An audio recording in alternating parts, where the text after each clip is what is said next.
Yes, go ahead. Okay. I apologize. Got it. Okay, let's begin.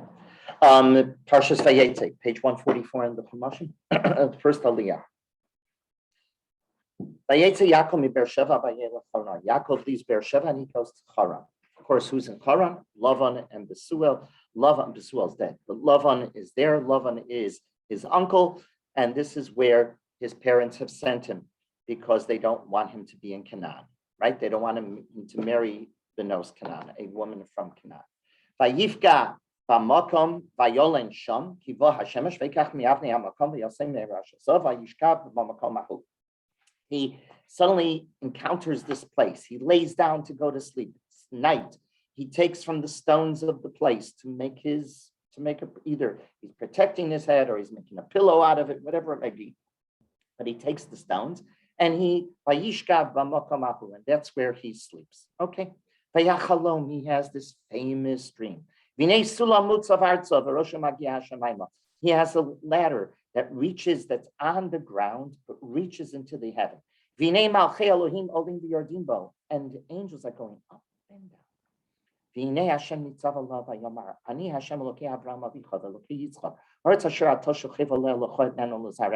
And God is standing above the ladder, right? And he speaks to him. Ani Hashem, I am God. Who? Which God? Elokei Avicha, the God of your Elokei Avram, excuse me. Elokei Avram Avicha, the God of Avram your father. Elokei Yitzchak, the God of Yitzchak. That land that you're now sleeping on, that you're now laying on, I'm giving it to you and to your descendants. And this land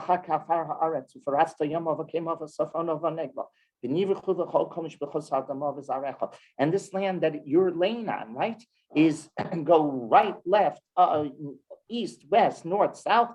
It's all going to be yours. Your family is going to own it. It's going to be yours.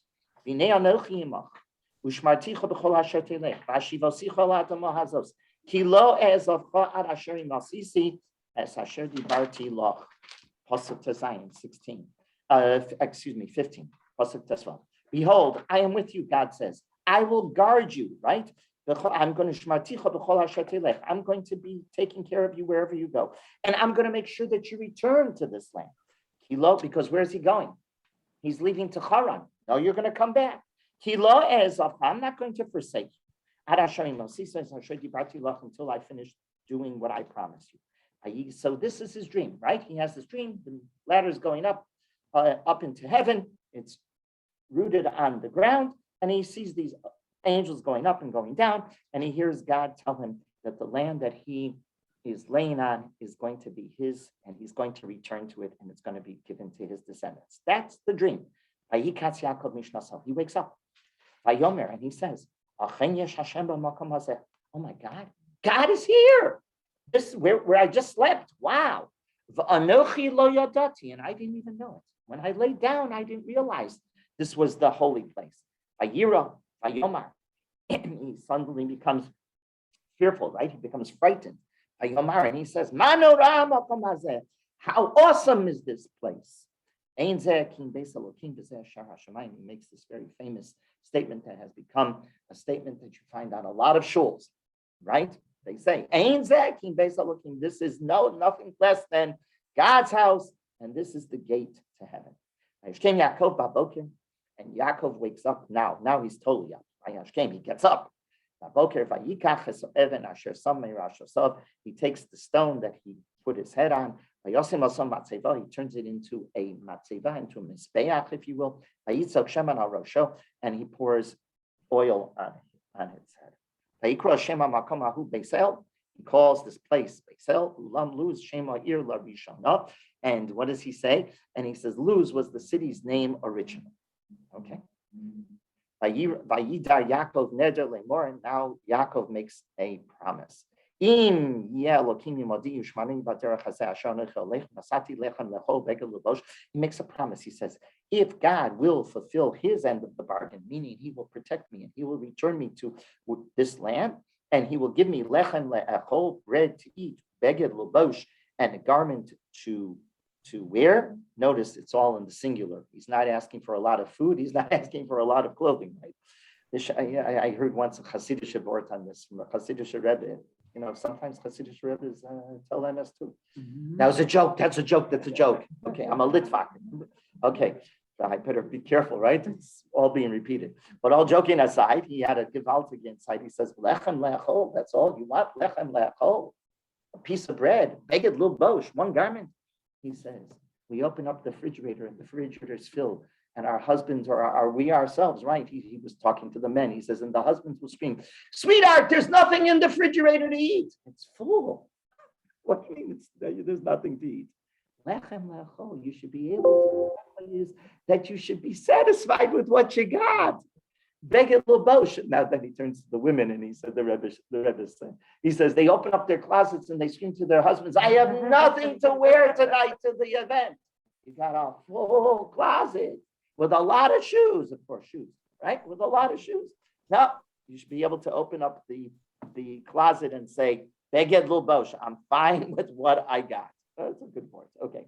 B'shavti b'shalom al beis avi, and I will return to my father's house in shalom. Hashem li le'elokim, God will be my God. Wherever nazos asher samti matzevah yeh beis elokim v'chol asher titen li aser asrenu loch. And he ends in pasuk chaf beis. He says, and this stone, the stone that he slept on, right? I will have set up as a pillar. It's going to become a mizbeach, and there will become a house of God. Whatever you will give me, he says to Hashem, I shall tithe whatever you give me. Okay? That is the psukim. Did you get it? Go on? Okay. Now, what has happened here? This is the famous story of the dream of Yaakov Avinu. So we read it. What do we know about this dream? What is happening here? So Rav Soloveitchik, as anybody who's been learning with me knows, Rav Soloveitchik doesn't go pasuk by pasuk. That's not what the purpose of Rav Soloveitchik is, as we learn. Rav Soloveitchik looks at it in a gestalt fashion and a whole story from, and what is the Rav looking at? He sees this as Yaakov's relationship with HaKadosh Baruch Hu in an act of trauma and duress. I'll show to you what happens here. Yaakov is under trauma and he's experiencing duress. And the lesson that the Rav wants to discern from this entire story is, how are we supposed to apply it to our lives? When we have trauma, when we have duress, how are we supposed to learn from Yaakov? Because this is a story of Yaakov going through traumatic experience. Let's take a look and see how the Rav brilliantly sees this in the words in front of us. The opening pasuk is the setting for all of this. What's the wrong with the pasuk? Vayetzei Yaakov miBeer Sheva vayelech Harana. Rashi points this out. Everybody points this out. Vayetzei Yaakov miBeer Sheva. He left Beer Sheva. He goes to Haran. What is this? A travel log. He leaves this place and he goes that place. He should have said vayelech Haran. Yaakov went to Haran. What do I need to know that he left Beer Sheva? Clearly, he left Beer Sheva. What is it added to your knowledge that he left Beer Sheva? He goes to Haran. Rashi asks that, right? And Rashi says, the famous Rashi says that it is to teach us that. It says, Rashi writes us, it should have just written, and Yaakov went to Haran. He left, of course he left Beersheba. We were told he was in Beersheba. He left Haran. He left Haran. Why is it mentioned that he left? Elamagi, rather it's to teach us. When a tzaddik leaves a city, it leaves its impression upon the city. When the tzaddik is there, he is the praise, he is the greatness, right? And he leaves. All of the greatness leaves with him. Wonderful. What is that? Rashi talking about. And this is what Rav Soloveitchik wants to understand. Even though it's obvious that he's leaving Beersheba, and the Torah didn't have to tell us, it's telling us it, and you have to understand what the Medrash is really saying.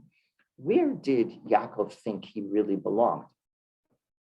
Where was the city of the covenantal experience, if you will? Where was the Bris Hashem experienced? In Beersheba. That was Avraham's home. That's where Avraham, we don't think of it because who goes to Beersheba today, right? But Beersheba was the foundational city of our faith. That's where we started. Avram did what in Beersheba? Vayita Eshel be'Beer Sheva.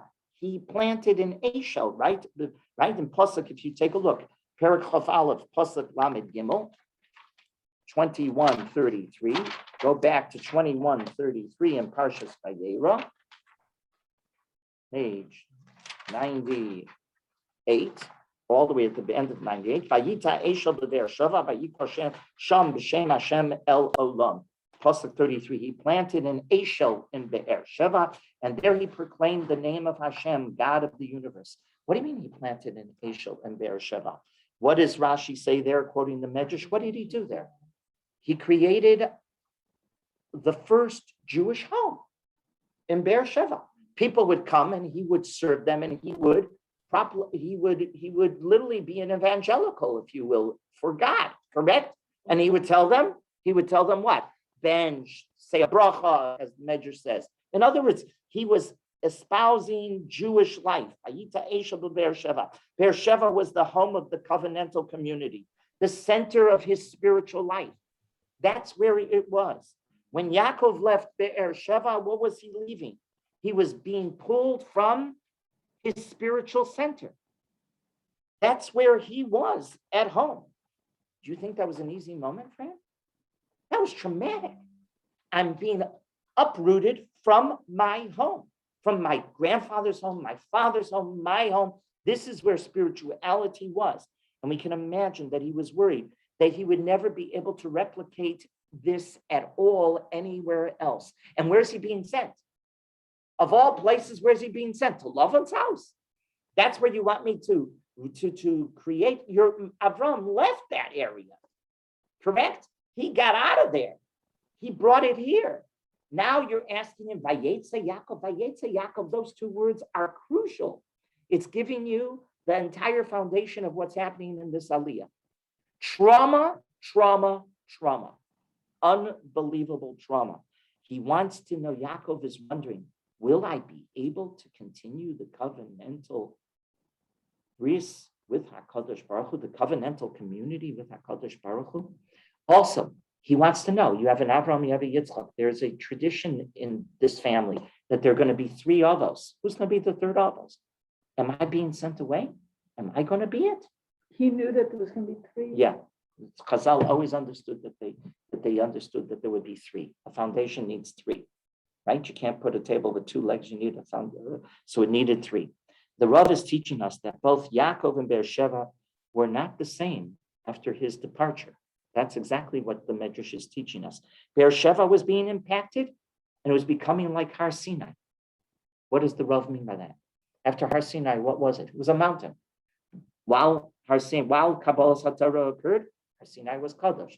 After Kabbalah Satorah, nothing. We don't even know which mountain it is today. They argue over, is it this mountain? Is it this mountain? Right? We don't even know where it is. The great mountain of revelation, we don't know. Beersheba was the same. Yaakov leaves. What happens to Beersheba? Nothing. Nobody goes there anymore. It's like, oh, you're going to go to Beersheba. Who goes there? We go to Yerushalayim. We go to Hebron. We'll even go to Shechem. But Beersheba, it's the same thing happened to Beersheba as happened. And that's what has happened to Har Sinai. And that's what the Medrash is referring to. So Vayetzei Yaakov sets the tone of what's occurring right now. Trauma with a capital T. Next words. What's the next words? Vayelech harana. The Rav reads these words as reflecting the ultimate conundrum that Yaakov faces. Where are you telling me to go? Where am I leaving? My father, Yitzchak, wasn't allowed to. There was a famine. Where could he go? Was he allowed to go to Egypt? No. He didn't go to Egypt. Where did he go? He went to Plishtim. He went to Gerar, right? Gerara. He wasn't even allowed. Now the son, are being told, leave Eretz Yisrael. Go. That means, am I the number three? I'm going to continue the bris of Avos? Am I going to get the bris of Avram? Am I going to be the continuity? And where are you sending me? Am I going to inherit Eretz Yisrael? You're sending me out of Eretz Yisrael? My father wasn't allowed to leave Eretz Yisrael. Vayelech harana. He knew that his father, when he faced the famine, wasn't allowed to leave. And God told him, only in Eretz Plishtim are you to stay. And so Yaakov thinks, is Birchas Avram, can it be achieved outside Eretz Yisrael? Maybe it can only be achieved in Eretz Yisrael. He was torn. He was experiencing duress. He was going through a very difficult time. By the way, what happens when you have duress?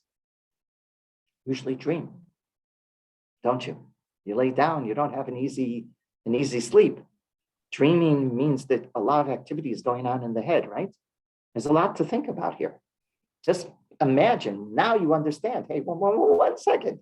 Yeah, it's not just a nice, cute story. Yaakov lay down to sleep. He had a dream. He had a dream because he was going under trauma. Okay, but God was teaching Yaakov a fundamental lesson, a fundamental Jewish lesson.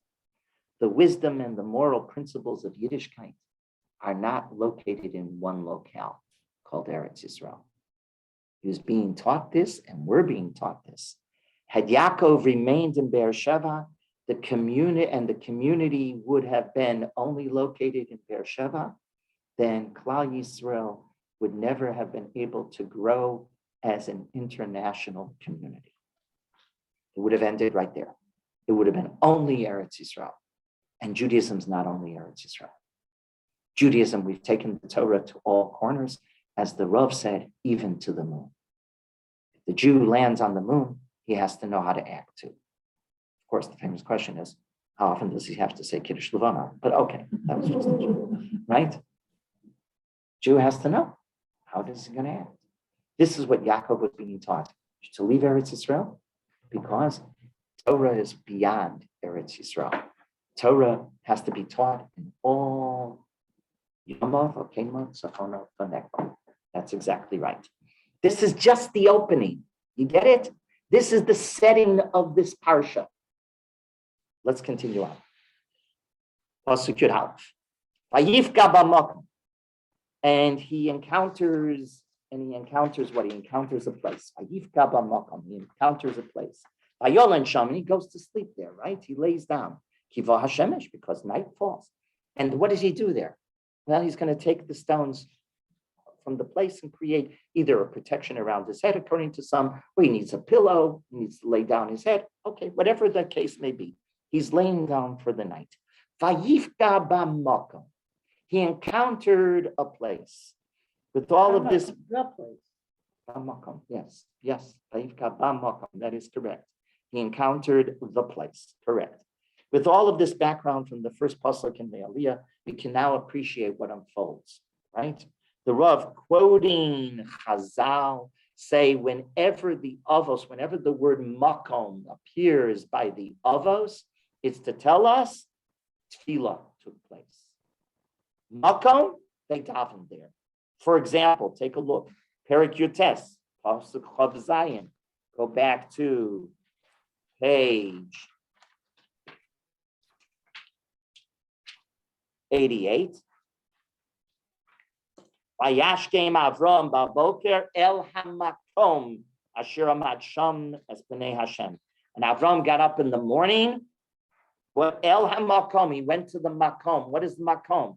So Chazal saying he stood there and he davened and he created what? Gemara and Brachos Shacharit. Yitzchak, he creates mincha. Yaakov, right here, Vayifka b'makom. What does he compose, if you will? It doesn't mean the nusach of like I have in a siddur. That comes thousands of years later. But the idea that when nightfall happens, you turn to davening, you turn to Hashem. Who taught us that? Yaakov. Vayifka b'makom. He's the one who's teaching us. That's right. What's night? What's night? Scary. Forget about there was no illumination. Night, you're not protected. Night, in the day, you have a better ability to protect yourself. You can see who's coming after you. People don't usually get attacked at night and during the day. They get attacked by villains at night because we can't protect, because the person thinks that I can attack because I won't be seen, right? I'm enveloped by darkness. I have a better chance of not being seen. I can attack my target. Oh, night is trauma. Night is trauma. Night is very scary. That's why we daven the way we daven at night. Different. The Shachris is different than Ma'ariv. Your tefillah of Kriyas Shema al Amita. What's that? You're asking Hashem. You're going to sleep. Are you protected? You're not protected when you're sleeping. Isn't this what is happening here? So of course, it makes sense now. He's going to daven a Ma'ariv. He's not daven. Who's davening a Shachris? Avram. Avram starting the people. Wow, it's all glorious. Yaakov is experiencing exactly what we said. Tremendous duress. Okay, of course, Yaakov would be the one who institutes Ma'ariv. The Rav also notes makom. What do you mean makom? Why is that tefillah? Because if you want to have a rendezvous with someone, and I say, let's have a rendezvous on Pico. Where on Pico? Where? It's a big street. Where are we meeting? You're meeting nowhere. Oh, I want to meet at 9317 Pico. That's makom. Tefillah requires, if it's a rendezvous, a very specific place. That's why the halacha says, where are we supposed to daven? Makom, a shul. That's the halacha. Why do we come? In a makom kavua. In a makom kavua, that's correct. If you're going to have a rendezvous with HaKadosh Baruch Hu, it's makom. Makom is number one. It's a rendezvous needs a place. What else does a rendezvous need? Time. What else is important in tefillah? Zmani tefillah. I just can't daven whenever I want. That's why halacha has. It's so brilliant, so insightful. We never pay attention to this. We know there's 4 hours in the morning, right? For that you're supposed to have the Amida done. You're supposed to have the Birchos Kriya Shema. 3 hours, you're supposed to do Shema by. 4 hours, I'm talking about shows money else. 4 hours, Shachris is supposed to be finished. The Amida of Shachris. Then a half hour after Chatzos, you can already start Mincha.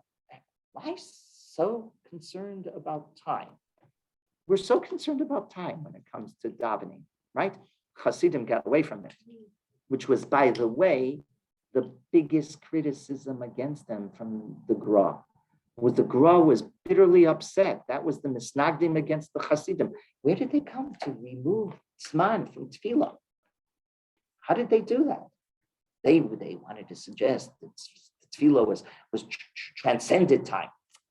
It usually got it, but the real Rebbes didn't allow their Hasidim to do that.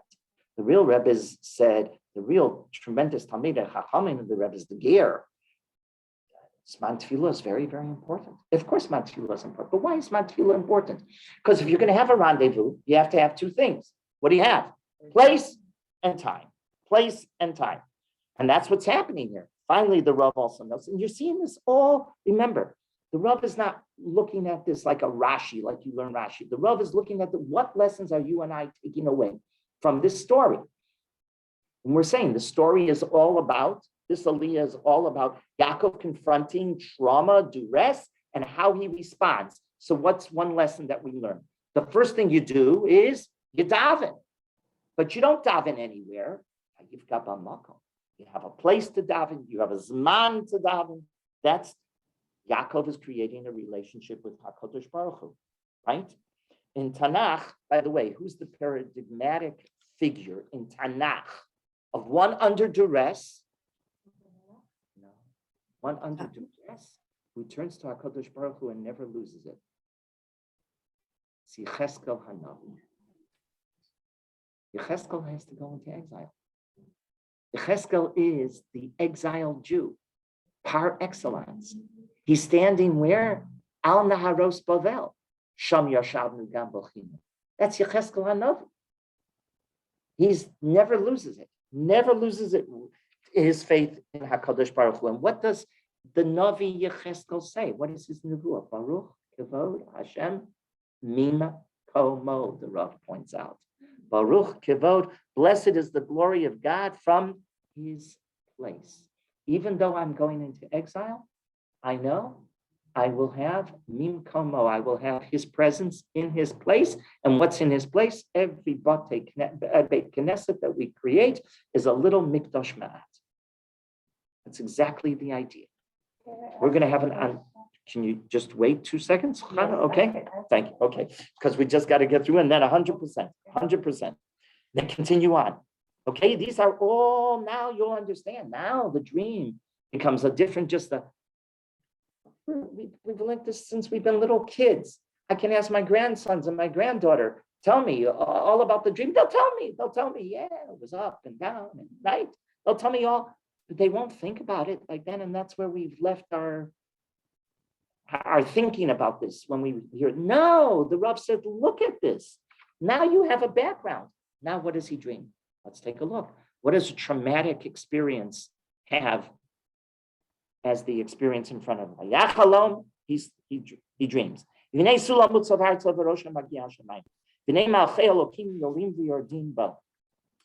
going up and down. Why up and down? So the Medrash says that on the Kisei HaKavod, on God's throne, etched into the side of God's throne is the image of Yaakov Avinu. Yaakov represents Klal Yisrael. And the Kisei HaKavod of HaKadosh Baruch Hu, this is the Midrashic expression, etched in there is the image of Yaakov. Now, pay attention to what the Rav says. Hirsch says something very similar, by the way. V'nei malchei Elokim olim. Malachim are coming from where? The ground. Malachim are usually coming from where? So it should have been Yordim v'olim. Should have been the opposite direction.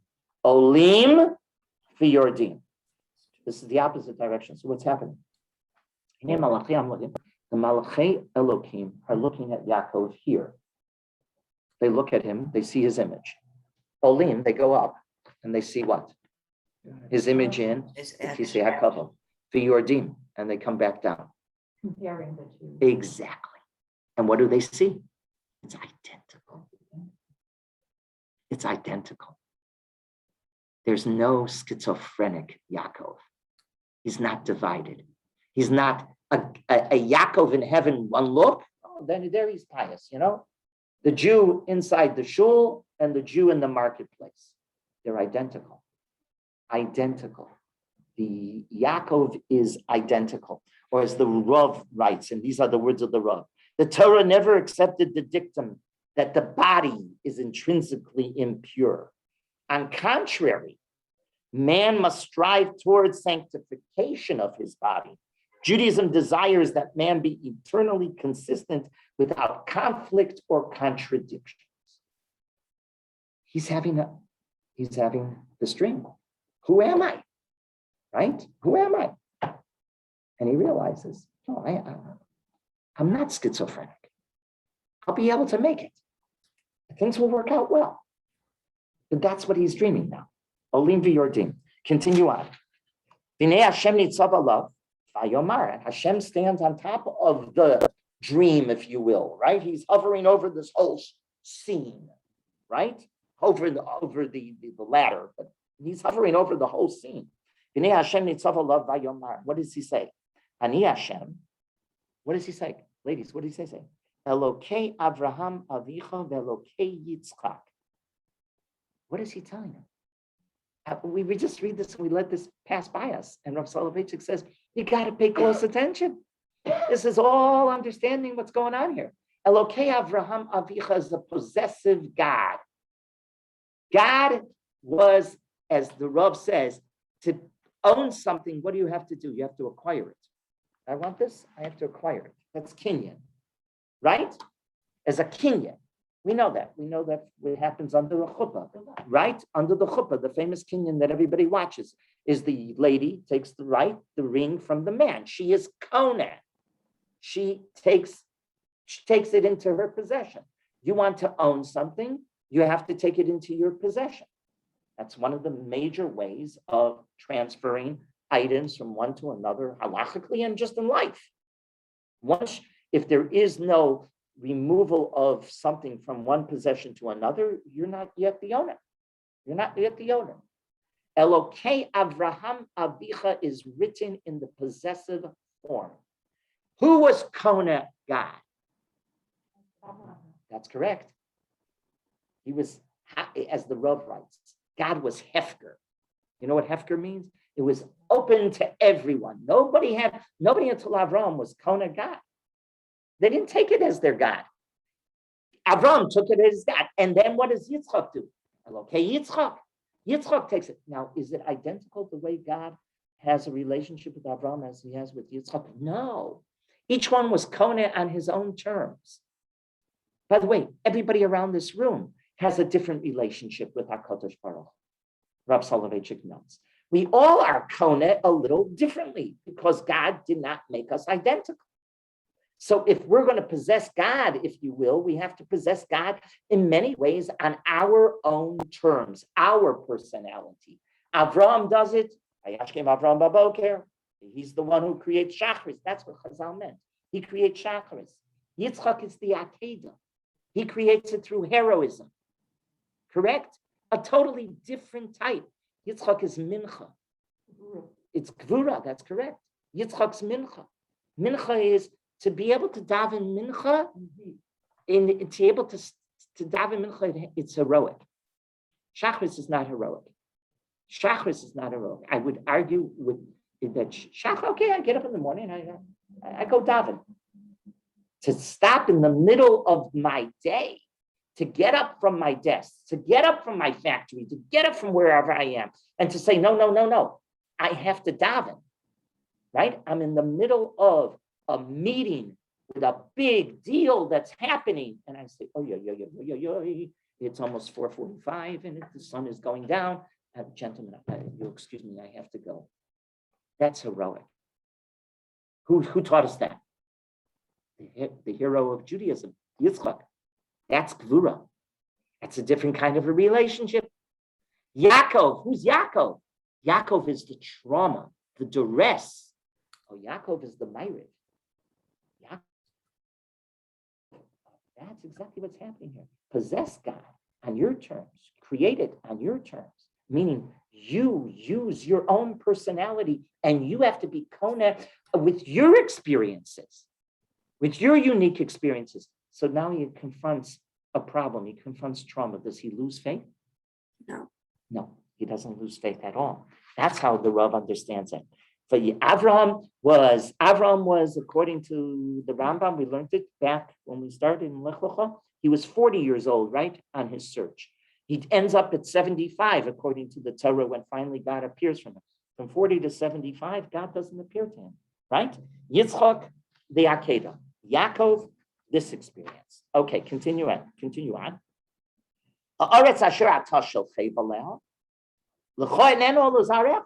Right? The land that you're laying on, I'm going to give you. What is he telling him? Rashi quotes the Medrash that on that night, while Yaakov laid down his head to sleep on Har HaMoriah, God folded the entire Eretz Yisrael under his pillow.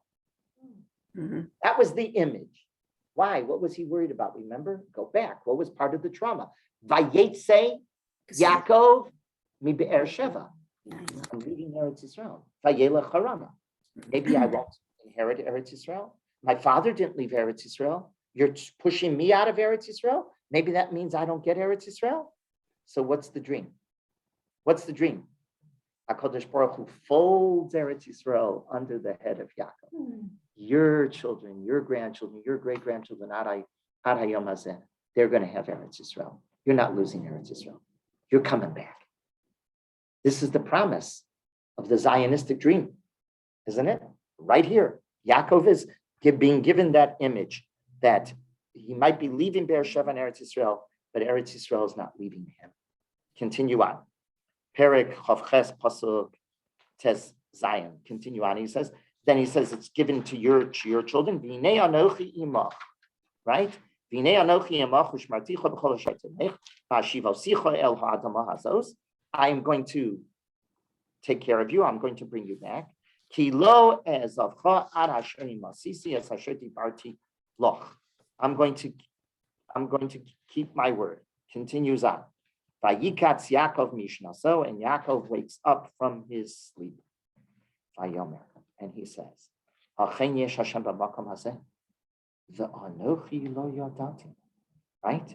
He says, these words, argues the Rav, teach us a basic principle in Judaism.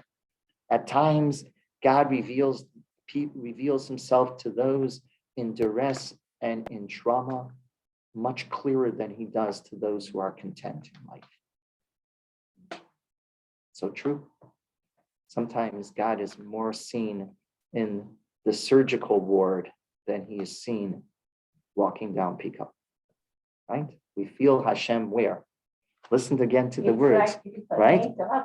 Sorry, Rabbi, it's like when God came to visit Abraham after the Brit Milah. Yes. So this is where he was also. That's correct. V'anochi lo yadati. I didn't realize this. Achen yesh Hashem b'makom hazeh. God is here where? In the trauma of tragedy, in the trauma of the life's challenges. Achen yesh Hashem b'makom hazeh. Even when one feels totally abandoned, we don't lose faith. And that's what Yaakov taught us in this story. Continue on. Vayira vayomar ma norah hamakom hazeh. And he was fearful. He woke up and he realizes he slept. There are those that criticize that it sounds like he's self-critical, right? I slept here. There are Meforshim that say just the opposite. What does he have to be upset? Is he really upset? He's not really upset at all. He laid down and now he realizes what experience did he have? Wow, it's Kedusha. He wakes up to it. Mano raham makom hazeh. At night, when Yaakov put down his head to sleep, he didn't sense any significance to the stones that he was laying down on, right? He had no idea where he was laying down.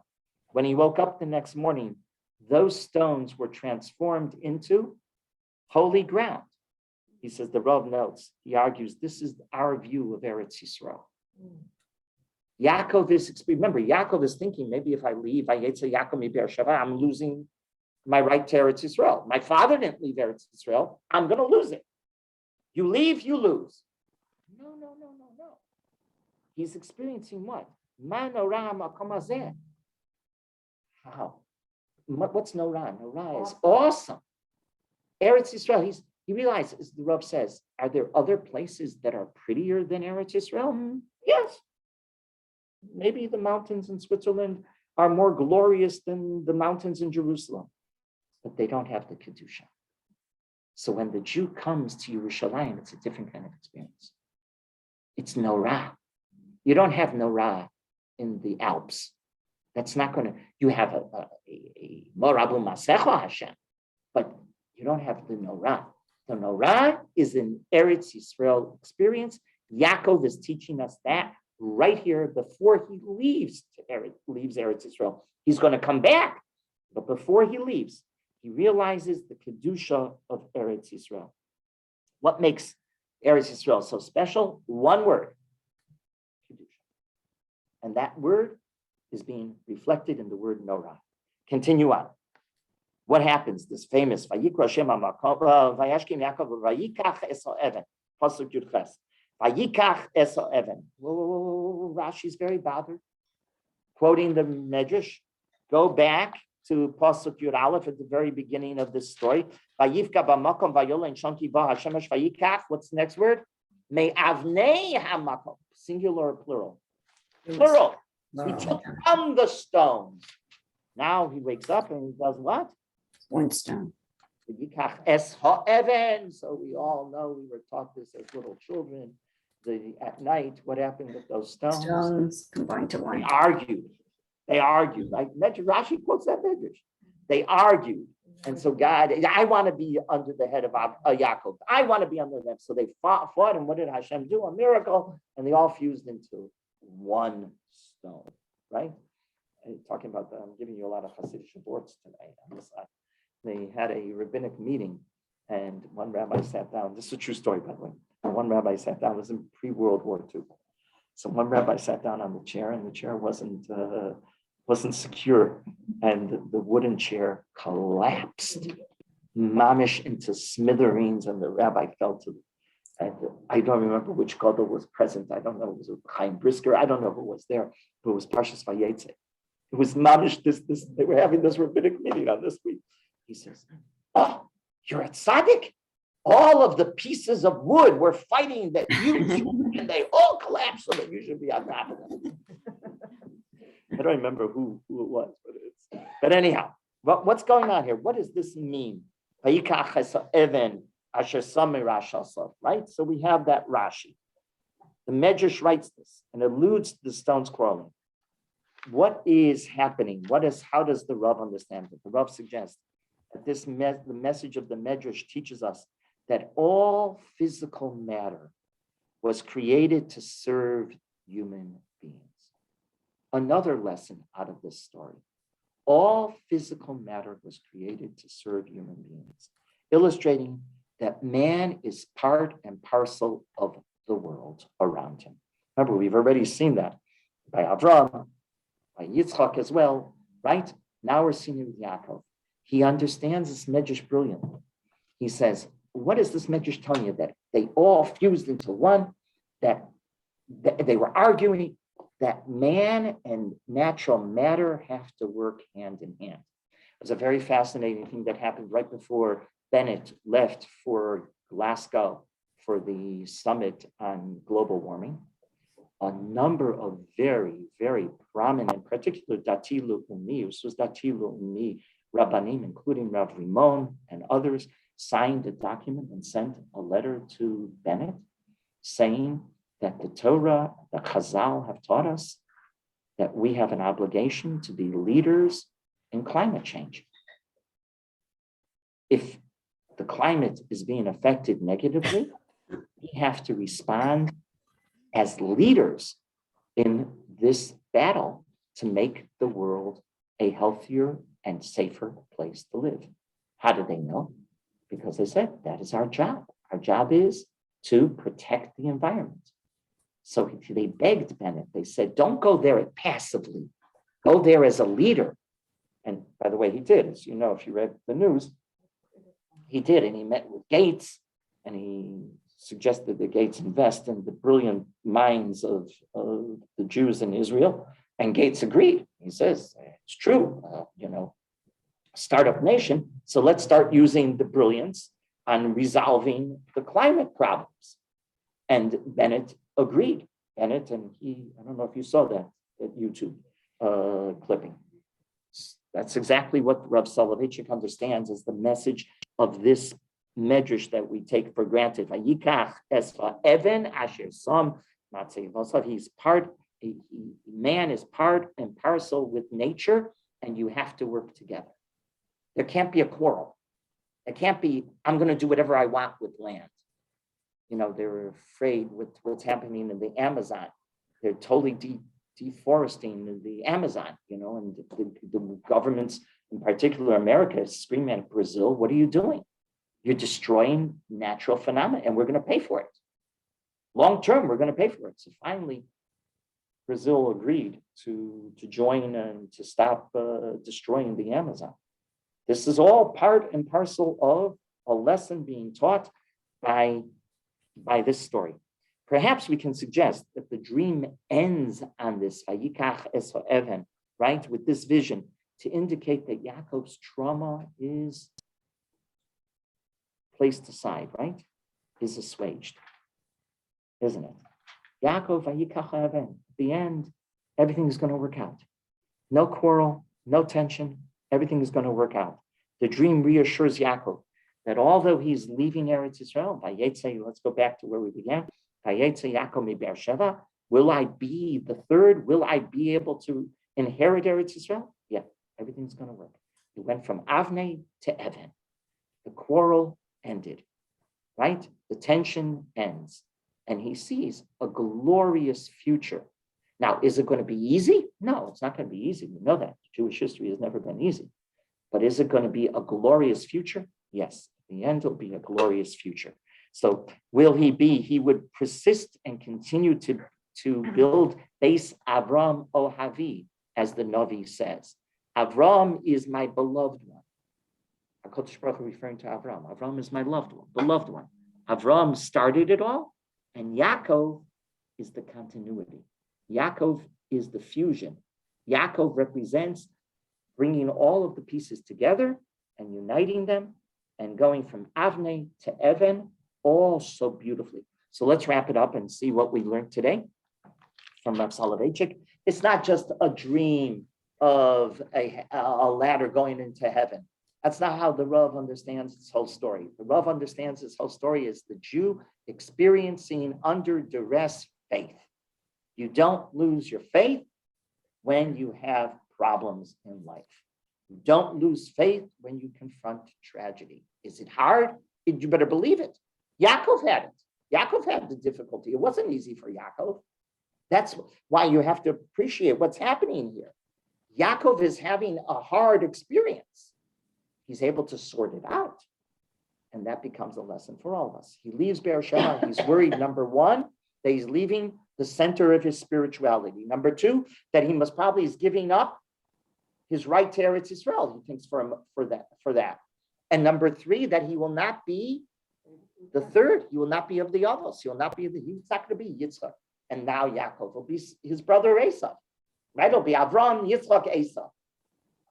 That's what he's worried about. This whole story teaches us how Yaakov is able to sort it all out through Nevuah, of course. HaKadosh Baruch Hu comes to him. HaKadosh Baruch Hu tells him, no. Everything's going to work out. I'm not leaving you. I'm going to return you to where? Eretz Yisrael. And your children and grandchildren and great-grandchildren are going to inherit it. And the Medrash folds, it says, HaKadosh Baruch Hu folds Eretz Yisrael under his head that night. Right? And there's no contradiction. There's no schizophrenic Yaakov. Yaakov becomes the personality. Then, by the way, once you go through this aliyah, then the rest of the parsha makes a lot of sense. How does he confront Lavan? How does he stay who he is? You can't, without this aliyah, you can't understand. How does he do it? How does he confront in the coming aliyah? Who does he first confront? The shepherds at the well. And he puts them in their place. And he's able to not even miraculously, he's able to lift the stone off they couldn't do it, but he does it. Yeah, because he's now put himself into a clear perspective of who he is, and HaKadosh Baruch Hu is going to be on his side, helping him inherit Eretz Yisrael, and he's going to become the third of the Avos, and he knows now that he's going off to Haran to do what? To build Beis Yaakov, Bnei Yisrael. That's what he's going to do. He's going to have 12 sons. The Yud Beis Shvatim. The Yud Beis Shvatim are going to become Shiftei Kah, are going to become the future of Klal Yisrael. And he realizes this now. This is all happening right here in this first aliyah. Chana. I have a question, because the beginning of what when you started and now by the end, why did he say, if that's the case, why did he have to make a neder? The neder was a bit of a doubt in his mind. He somehow still don't believe. Whenever we went through this, it says here, if God will give me this, if God will give me this, then I will know that he is God. This is where What did we say? It's possessive God. It's a possessive relationship. He has to be kona it. He has to be kona. He has to acquire it. It just doesn't come out of just simple faith. He evolved. He did not. That's correct. He did not have the faith that he deserved, that he would deserve it. He evolves. That is correct. He grows into it. He grows into it. Where do we learn that he grows into it? Because here is a question mark. The rest of the story. The rest of the story, we can say that, okay. The rest of the story. That's what it is. He's Koneh HaKadosh Baruch Hu through the rest of the story. 100%. We're seeing him now begin that acquisition. He's going to be Koneh his relationship with God, and it's going to be different than Avram's relationship. It's going to be different than Yitzchak's relationship. Right? And that's the rest of the story through Chumash Bereshis. You have to come back next year. Right. Okay.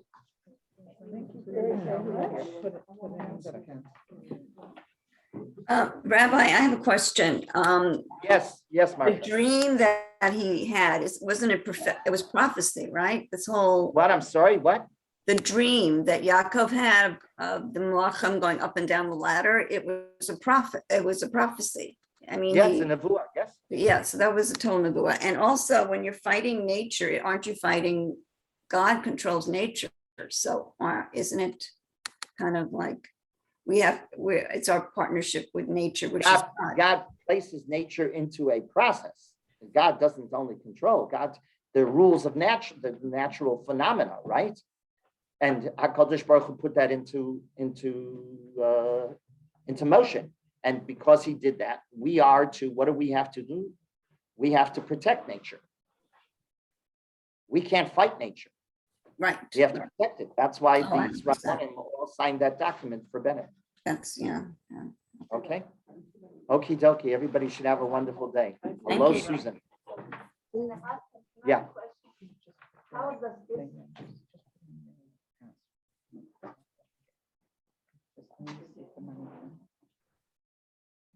Just, I'm sorry.